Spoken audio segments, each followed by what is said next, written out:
ओम शांति। ओम शांति। बाबा हम बच्चों को प्रतिदिन मुरली के अंदर, परंतु जब गहराई से सोचा जाए तो वास्तव में रामायण ये ब्राह्मणों की यात्रा की कहानी है। जिस तरह कहा जाता है कि 4 राम है, एक राम दशरथ का बेटा, दूजा राम गटगट में लेटा आत्मा राम, तीसरा राम जगत से न्यारा और चौथा राम शकल पसारा। तो दशरथ के बेटे राम की तो कहानी है नहीं है, लेकिन वास्तव में अगर देखा जाए तो आत्मा राम की ये कहानी रामायण के रूप में है। राम आयण, आयण माना जर्नी, राम की जर्नी, राम की यात्रा। तो आत्मा राम की यात्रा किस तरह से होती है संगम युग पर, इसकी ये कहानी है। इसीलिए दिखाते हैं कि दशरथ अर्थात कि 10 इंद्रियों के ऊपर 5 सूक्ष्म इंद्रियां और 5 ज्ञानेंद्रियां, एक कर्मेंद्रिया और ज्ञानेंद्रिया, ये 10 इंद्रियों के ऊपर जब आत्मा का अधिपत्य होता है, राज्य होता है, जिसको बाबा कहे स्वराज्य अधिकारी आत्मा, ये है दशरथ। तो संगम युग पर बाबा जब हम बच्चों को ऐसे 10 रथ बना देते हैं, क्योंकि शरीर तो रथ है और इस शरीर रूपी रथ को संपूर्ण रीति से कंट्रोल करने वाली आत्मा ये दशरथ है। तो उसका राज्य कैसा होता है? अयोध्या, जहां कभी युद्ध हो नहीं सकता है, ऐसा उसका राज्य था। तो सतयुग त्रेता युग में आत्मा दशरथ के रूप में, जिसका राज्य में कभी युद्ध नहीं हुआ, जिसकी 3 रानियां दर्शाई, और ये 3 रानियां है, सबसे पहली कौशल्या। कौशल्या यानी जो सर्व कुशलताओं से संपन्न। तो बाबा भी हम बच्चों को 16 कला संपूर्ण बनाते, अर्थात सर्व कुशलताओं से संपन्न। दूसरी है कैकेय, अर्थात जो सर्व प्राप्तियों से संपन्न। क्योंकि जब कैकेय को कहा गया तुम 2 वरदान मांगो, जो चाहिए वो, तो उसने क्या कहा? मुझे कुछ भी नहीं चाहिए, समय आने पर देखेंगे। तो जो सर्व प्राप्तियों से संपन्न थी, वो सर्व कुशलताओं में सर्व प्राप्ति संपन्न आत्मा, और सुमित्रा अर्थात जिसका सर्व के साथ इतना स्नेह प्रेम था, मित्रता का भाव था। तो जो आत्मा स्वराज्य अधिकारी होती है, उसकी ये 3 विशेषताएं जरूर होती है। संगम युग पर बाबा हमें ऐसा बनाते हैं। कहा जाता है कि उनके 4 बच्चे जो हुए यज्ञ से हुए, अर्थात यज्ञ से ही हम सबका भी जन्म होता है। यज्ञ से ही हमारी उत्पत्ति हुई। जब परमात्मा ने आकर के ऐसा ज्ञान यज्ञ रचा और जहां आत्माओं को इतना स्वराज्य अधिकारी बनाया,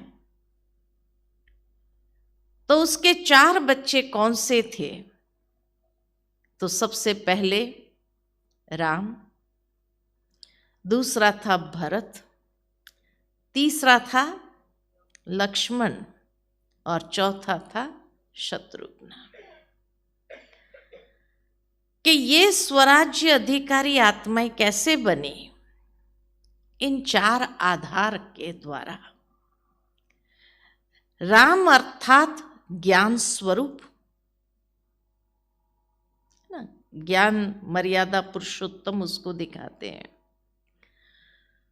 तो ज्ञान के आधार से ऐसा बना, हर बात में वो ज्ञान को अप्लाई करता है, यूज करता है। दूसरा था भरत, यानी समर्पणमयता, योग। योग में हम अपनी बुद्धि को बाबा के सामने समर्पण कर देते हैं। तो जो योगी आत्मा था, समर्पण भाव जिसके अंदर था, इसीलिए वो दिखाते कि दोनों राम की चाकड़ी को सर पर उठा करके समर्पण भाव देखो, मैंपन जरा भी नहीं, जो आज बाबा ने कहा मुरली में। तीसरा था लक्ष्मण, अर्थात त्याग, यानी धारणा स्वरूप। सबसे बड़ा त्याग दिखाया ही गया है, राम से भी ज्यादा लक्ष्मण का और उर्मिला का। भावार्थ ये कि धारणा स्वरूप आत्मा थी। और चौथा शत्रुघ्न, सेवादारी। तो ज्ञान, योग, धारणा और सेवा, ये चारों बातों के आधार से ही स्वराज्य अधिकारी आत्मा बनते हैं। कितना परफेक्ट एक यादगार रामायण के रूप में दिखाया है। कहा जाता है कि ऐसे आत्मा राम की जो जर्नी आरंभ हुई संगम युग पर, लेकिन इतनी आसान नहीं थी, क्योंकि ब्राह्मणों के सामने कई पेपर आते हैं। बहुत सारे पेपर क्रॉस करके ही वो ऐसी दुनिया के अधिकारी बनते हैं। अयोध्या के अधिकारी कि जिस समय सारा भारत क्या सारा विश्व ही अयोध्या था, ऐसे अयोध्या के मालिक बनते हैं। लेकिन उसके लिए उसको बहुत सारी परीक्षाओं से गुजरना पड़ता है। कौन सी परीक्षाओं से गुजरना पड़ता है? तो बाबा कई बार जब मुरली में कहते हैं कि बच्चे माया से सावधान, है ना, और कभी कहते हैं रावण बड़ा रुलाने वाला है, उससे अपने आप को बचा कर रखना। तो माया और रावण एक है या अलग है? क्या कहेंगे? एक है या अलग है? हाँ, एक ही है।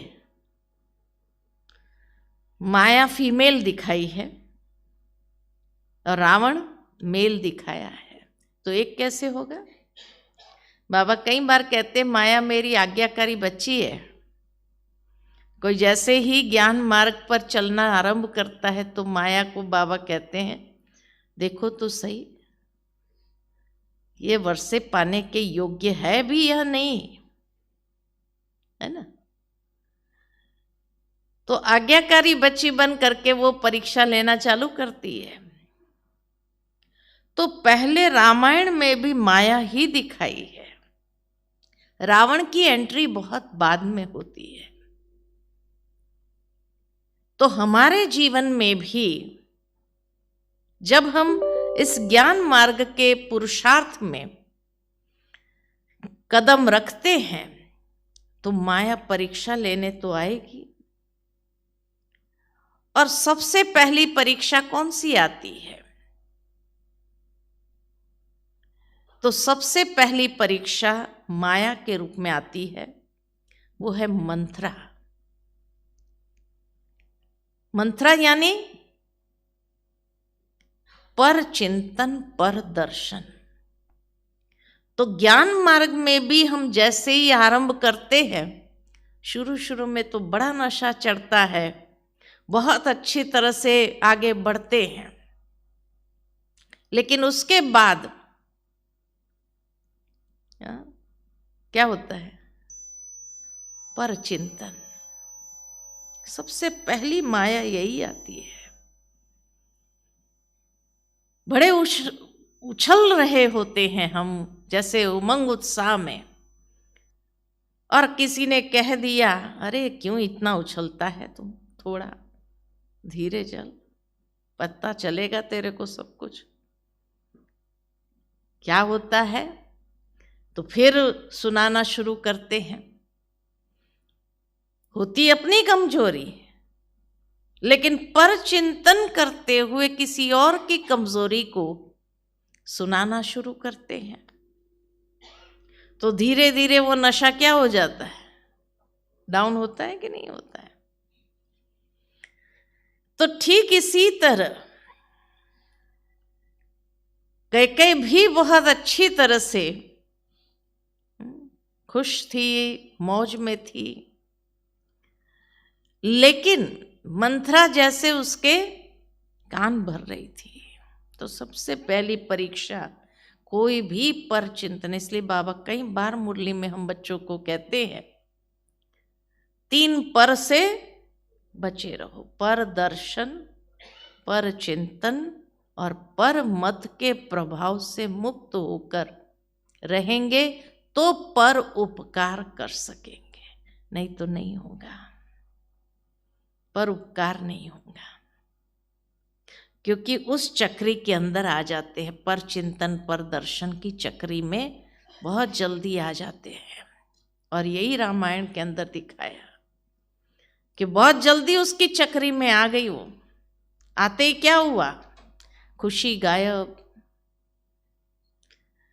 फिर आता है मन में कि जब शुरू शुरू में हम ज्ञान में आए थे ना, तो बड़ा खुशी में उड़ते थे, पता नहीं वो खुशी कहाँ गायब हो गई। क्यों गायब होती है, कहाँ गायब होती है? उसका पहला कारण माया। ये माया का स्वरूप है, इसलिए उसको फीमेल दिखाया। अच्छा, उसको क्रॉस करने के बाद उसका परिणाम क्या हुआ? तो जंगल में जाना पड़ेगा, पथरीली कांटेली जमीन पर चलना पड़ेगा, माना कई प्रकार के कष्ट जीवन में आने लगेंगे। ब्राह्मण जीवन में भी वो दुख, दर्द, कष्ट भोगना पड़ता है, पर चिंतन, पर दर्शन, पर मत के प्रभाव में अगर आए तो, है ना। इसीलिए बाबा हमेशा कहते इससे बच के रहो, ये जर्मुई जर्मुई नहीं करो। ये बाबा क्यों कहता है? उसका पीछे का महत्वपूर्ण कारण यही है। उसके बाद जैसे वो कोप भवन में चली गई, दुख दर्द, और दशरथ से अपने 2 वायदे की मांग किया चाहिए। तभी दुनिया में भी कहा जाता है बिना सोच समझे किसी को भी वचन नहीं दो, है ना, नहीं तो पता नहीं वो क्या मांग बैठे। लेकिन जैसे ही ये वन में गए, कष्ट भोगना आरंभ हुआ, फिर भी दिखाया ये है कि राम की मनोस्थिति पॉजिटिव बहुत रही, कि कितना भी कष्ट आया, लक्ष्मण बार बार उसका मन विचलित होता था, लक्ष्य से भटक जाता था, उसका मन विचलित हो जाता था, वो बार बार गाली भी देता था कैकेयी को। तो राम क्या कहते थे, पॉजिटिव फ्रेम ऑफ माइंड दिखाया कि चाहे कोई चक्री में आ भी जाओ तो भी अपनी सकारात्मक मनस्थिति को नहीं छोड़ना। तो सकारात्मक मनस्थिति होगी तो कैसी भी जर्नी में जो भी बातें आए भी तो भी उसमें आप कैसे रहेंगे,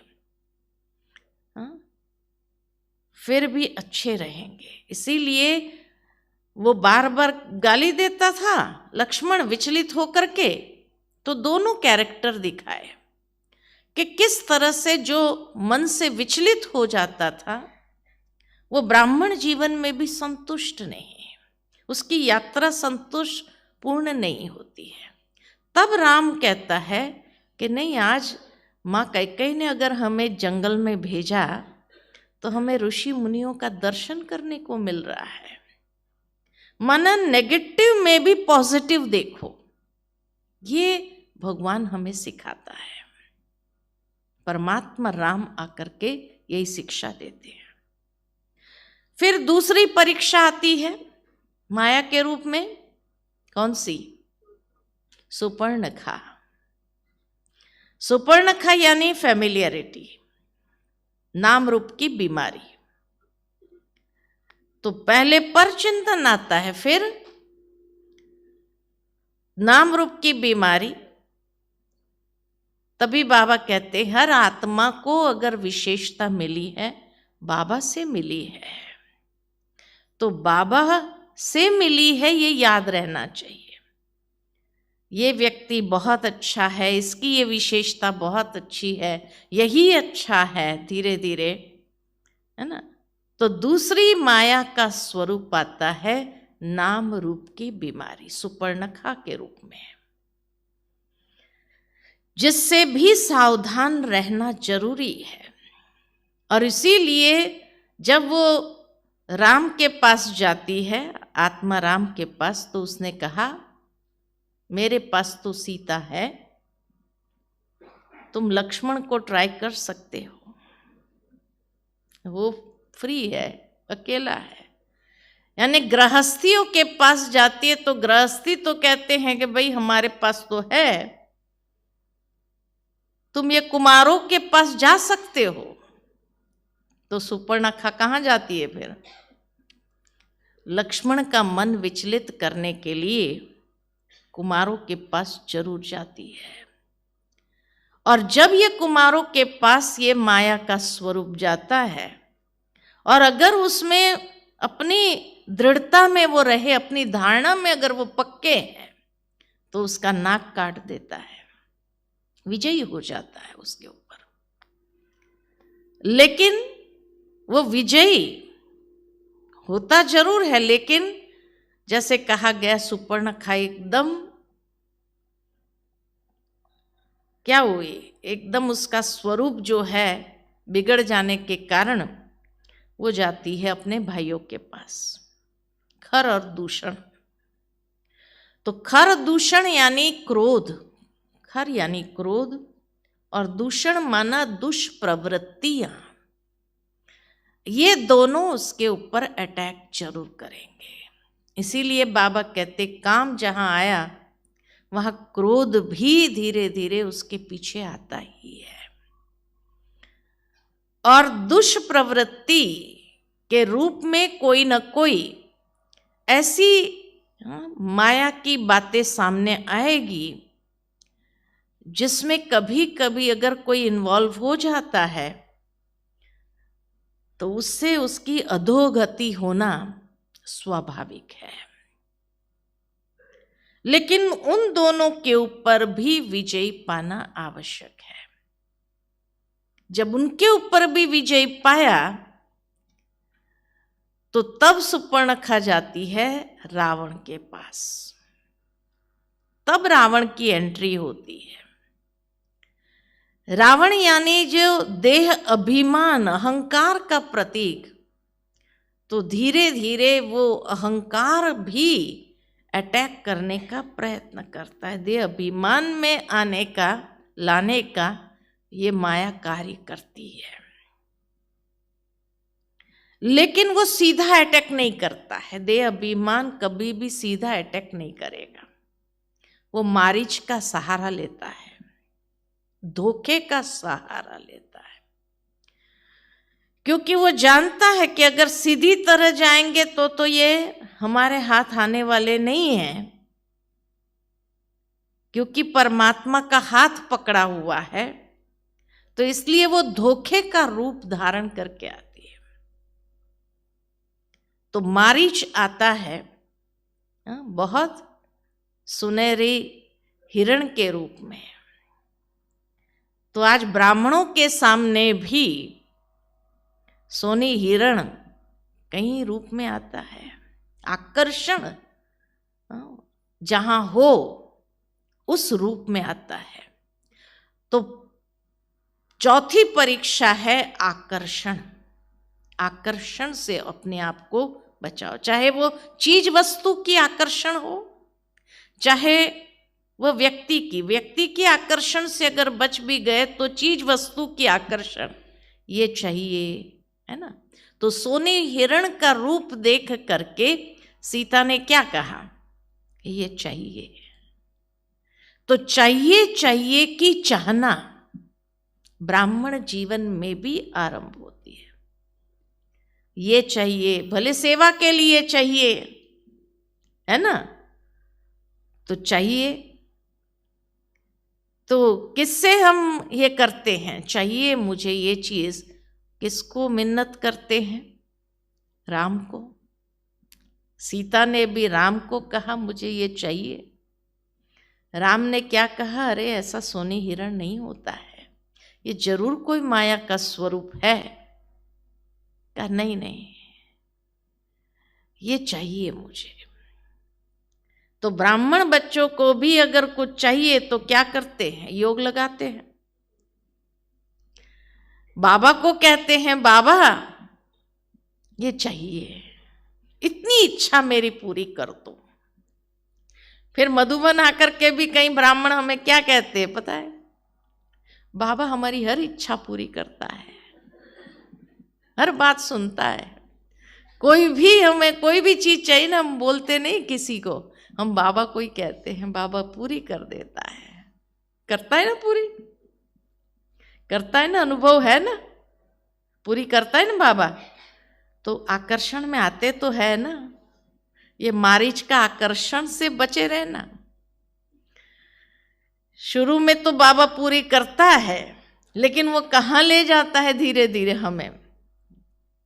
इसीलिए सीता को एक बार में रावण की कैद में नहीं चली गई, उससे 5 गलतियां हुई, 5 गलतियां किया, तब जाकर के रावण उसको उठाकर ले जाता है। खाली सोने हिरण दिखा उसी के कारण वो नहीं चली गई रावण की कैद में। पहले तो आकर्षण हुआ, कितना सुंदर ये सोनी हिरण है, फिर हमें चाहिए। जब चाहिए कहा, अच्छा राम ने सोचा ठीक है चाहिए तो पूरा कर देते। लेने गए, पीछे दौड़े तो मारीच ने राम का ही आवाज निकाल करके दूसरा धोखे का स्वरूप, हे लक्ष्मण बचाओ बचाओ। तो दूसरा सीता ने उस आवाज को परखा नहीं, पहचाना नहीं कि यह आवाज राम का नहीं हो सकता है। लक्ष्मण कह रहा है, लक्ष्मण को कहा जाओ तुम जाओ, राम बुला रहे हैं। कहा नहीं, मैं जानता हूं राम कितना समर्थ है, वो कभी पुकार नहीं सकता है, वो सर्व समर्थ है। तो दूसरा पहचाना नहीं कि ये राम का आवाज नहीं है और ये कोई माया का ही आवाज है। इसी तरह कई ब्राह्मणों को भी जब ऐसे आकर्षण के वश हो जाते हैं, फिर क्या कहते हैं, हमको तो बाबा की टचिंग हुई। तो बाबा का आवाज है या माया का आवाज है पहचानते नहीं है। अमृत वेले हमें टचिंग हुई, हमें तो बाबा ने ऐसा संकल्प दिया, ये संकल्प दिया, तो पहचाना नहीं ना। अरे ये माया का आवाज है। बाबा कहते हैं कई बार मुरली में कि आप ये मत समझो कि ये भगवान का आवाज है, ये टचिंग भगवान की है, लेकिन भगवान की टचिंग हो नहीं सकती इस तरह से। माया की टचिंगे है, लेकिन उसको क्या समझ लेते हैं कई ब्राह्मण, बाबा ने हमको कहा ऐसा करो, बाबा ने हमको कहा। तो पहचानने की आवश्यकता है। उसके बाद जब लक्ष्मण नहीं गया कि नहीं, मुझे जो आज्ञा मिली है राम की कि भाई मुझे आपकी सुरक्षा देखनी है, इसलिए मैं नहीं जाऊंगा, मैं तो जानता हूं कि श्री राम तो सर्वसमर्थ है, उसको कुछ नहीं हो सकता है। तो तीसरा क्या बोला, अयोग्य शब्द मुख से निकालना शुरू किया कि मुझे पता है तुम्हारी नीयत ही खराब है, यहां तक उसको कह दिया। यानी ऐसे कड़वे वचन उच्चारण किए जो किसी के हृदय को लग जाए। इसी तरह बाबा की टचिंग है कह करके किसी को आपने बताया, कहा, और अगर उसने नहीं माना तो गुस्सा आता है कि नहीं आता है।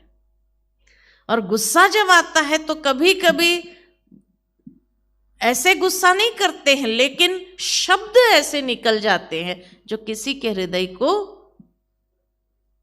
दर्द पहुंचा दे, दुख दे दे, ऐसे वचन निकल जाते हैं। तो तीसरी गलती, अयोग्य वचन। फिर चौथा, जब अयोग्य वचन निकाला तो लक्ष्मण ने कहा ठीक है मैं जाता हूं, लेकिन लक्ष्मण रेखा खींची कि भाई इससे बाहर नहीं आना। कहा ठीक है। तो उस समय रावण बड़े साधारण रूप में आता है और साधारण रूप में आकर के कहता है भिक्षाम दे मैया। उसको भी पहचाना नहीं, चौथी गलती, उसको भी पहचाना नहीं, और आया कि भाई अपने घर से खाली कैसे कोई जाए, उसको मदद तो करना ही चाहिए। तो बाबा कहे रहम जरूर रखो, लेकिन मर्यादा में रहकर रहम करो, अपनी मर्यादा लांघ करके किसी को मदद करने का प्रयत्न नहीं करो। जो अपनी मर्यादा को लांघ करके किसको मदद करने के लिए जाते हैं तो जरूर फंसेंगे, इसीलिए इससे भी सावधान। तो पांचवा जो कहा कि एक तो रावण को पहचाना नहीं, और पांचवा उस लकीर को क्रॉस करके मदद करने गए। फिर क्या कहते, हम तो मदद करने गए थे, हमें क्या पता ऐसा भी होता है। लेकिन मर्यादा में रह करके आप किसी को मदद जरूर करो, अपनी मर्यादा को क्रॉस करके किसी को मदद करने का प्रयत्न नहीं करो, है ना। ये बाबा की शिक्षा याद रहे। जब इस रेखा को क्रॉस किया, पांचवी गलती, तब रावण उठा करके ले गया। पहली बार में थोड़ी रावण ले गया, 5 गलती एक साथ में हुई। तो इसीलिए कहा कि कभी कभी हम भी गलती पर गलती, गलती पर गलती, गलती पर, और उसका एहसास भी नहीं होता है। जब फंस जाते हैं तब एहसास होता है कि बाबा ने कहा था। लेकिन फिर उस समय कोई मदद करना चाहता भी है तो क्या होता है, जटायु जैसी आत्माएं अगर मदद करने आती भी है तो वो भी अपने प्राण गंवा बैठते हैं, अर्थात वो भी तकलीफ में पहुंच जाते हैं, क्योंकि रावण का वार इतना भयंकर होता है। और तब जाकर के शोक वाटिका में देखा के इन अनुभव से